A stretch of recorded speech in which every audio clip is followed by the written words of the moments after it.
We have this opportunity that we wouldn't have had years ago to ship a game and then really collaborate with people outside the studio to figure out, like, what is the best version of that? Honestly, yeah, like we're building something the community has been asking for, and it's accumulation of everything that we believe the game needs to be. The upside to that is we're not holding anything back. All the feedback we've heard for the last year is, this is it, it's in Forsaken.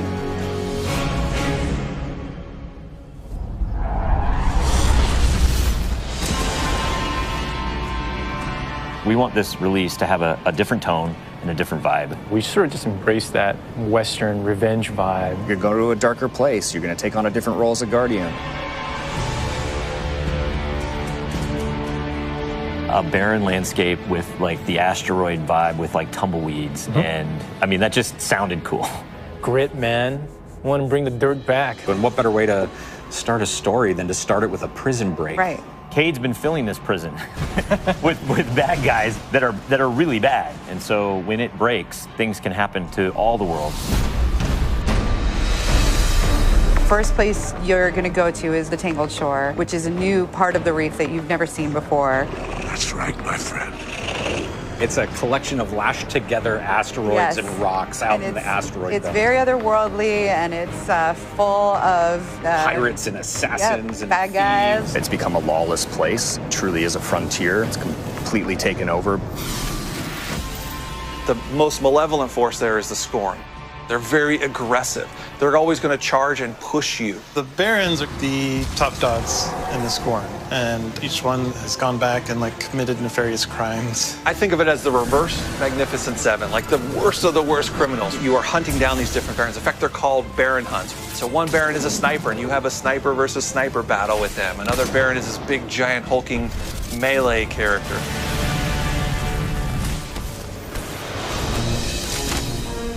One of the things we're most excited about is the new weapon system. Hey, if you like Destiny 2, great, play that way. But if you like Destiny 1, great, play that way. But if you're crazy, why not 3 shotguns, right? Just for the fun of it. We need to have as many ways as possible, and then we need to have people fighting about it. Like, nah, man, you f***ed up, you're taking the wrong weapons, or can I say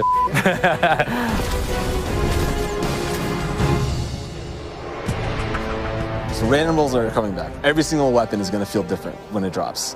And we're improving the mod system, so you can customize your weapon the way you want it. We've got a whole new Masterwork style system coming together where you actually are able to kind of move your levels up over time. And so there's investment back on the weapons again.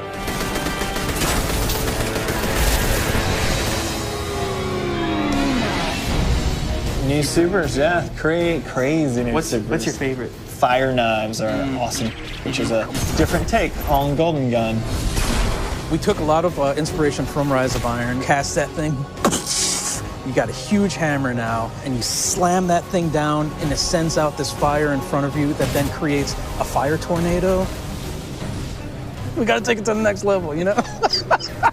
The idea that anyone who plays, however they play, they're going to have some new way to engage. Yeah. I'm in love with the new Void Warlock. Teleportation that's like super anime, just like We've been having great games with the Arc Warlock. You basically cast this thing, he pulls back. Yeah, and it's gonna break the game, and I think that's amazing, yeah. You know?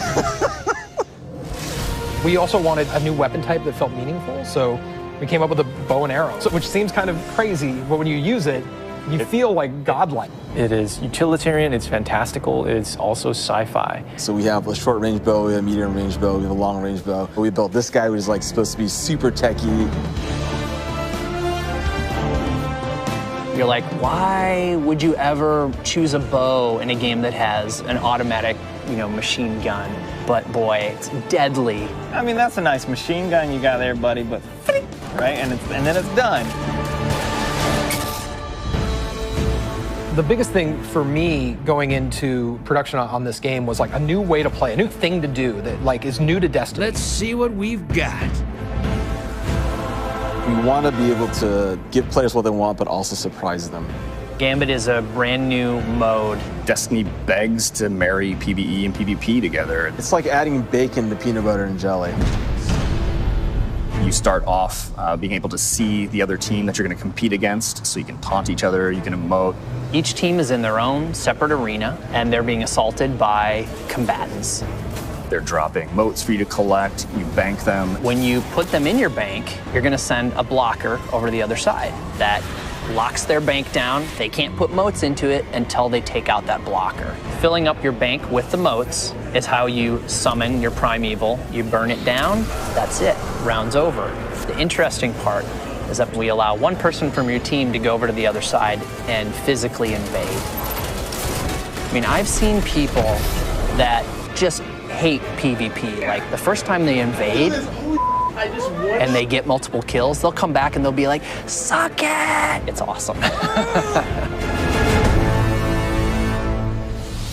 We leave the raid team alone. I mean, if you can't tell, like, we just kind of let them do their own thing. But we have Joe over there. For this next raid, we wanted to get back to the epic adventure where you're going out to slay a big monster again.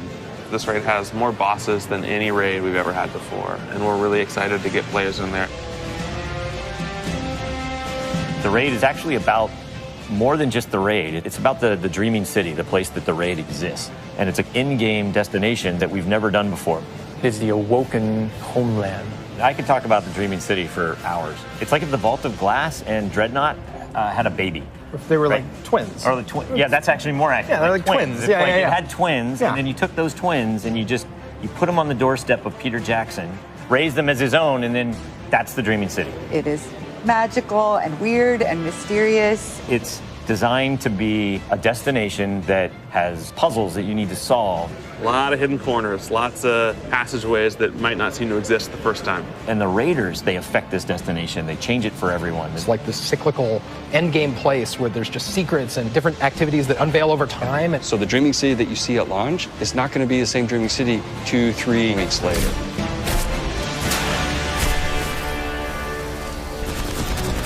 So with every design decision we made for the Forsaken, like the first thing we ask is how will the community react to this? Players want their investment in Destiny to matter, and they want to be able to see that reflected in the content. We knew we wanted to do something for the collectors in our game, so we built a feature called the Collections. It's a way for you to track all the items that you can go out and acquire. There's so much gear in our game. There are 2,000 items you can get. Go get them. You can look at sets and you can say, I haven't filled out this set. What do I have to do to go get it? If I want to find like how many guns in the world, I can actually go look now. We also had a triumphs thing, which is just acknowledging your achievement. It like ties into records, it ties into lore. It's a thing that can help you drive like, hey, I want to do that. And if I do those things, I can get a title. Like I can have a title floating over my name that says that I'm a god or whatever. Not me, but like you. We want Forsaken to feel like a game that never ends. So we're going to reinforce the hobby and make the experience something that can be played night over night. We're changing the weapon slots. We're changing how the pursuits work. We're adding new features like the collections and the triumphs. We built Gambit. We've got a whole bunch of new weapons to chase, exotics that are really powerful. We have Lisa focusing on some sweet new exotic armor. Maybe we got overboard, like dialed it too high. Or to go out there and collect in the world, exotic armor pieces to go out there and hunt. We're working on armor perks, random rolls, new mod system, new subclass paths. We're making Forsaken for people who love Destiny. Making a game that we can all love. That is the goal. That's what we're going to constantly be pushing towards, always. Everything we're building is through that lens.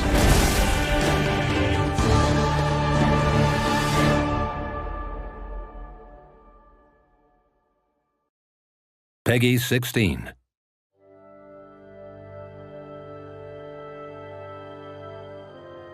Guardians aren't supposed to investigate their past. That's the rule. But I'm not good with rules. Not when there's this much at stake. The Clovis Bray tech in that building allowed us to colonize the system during the Golden Age.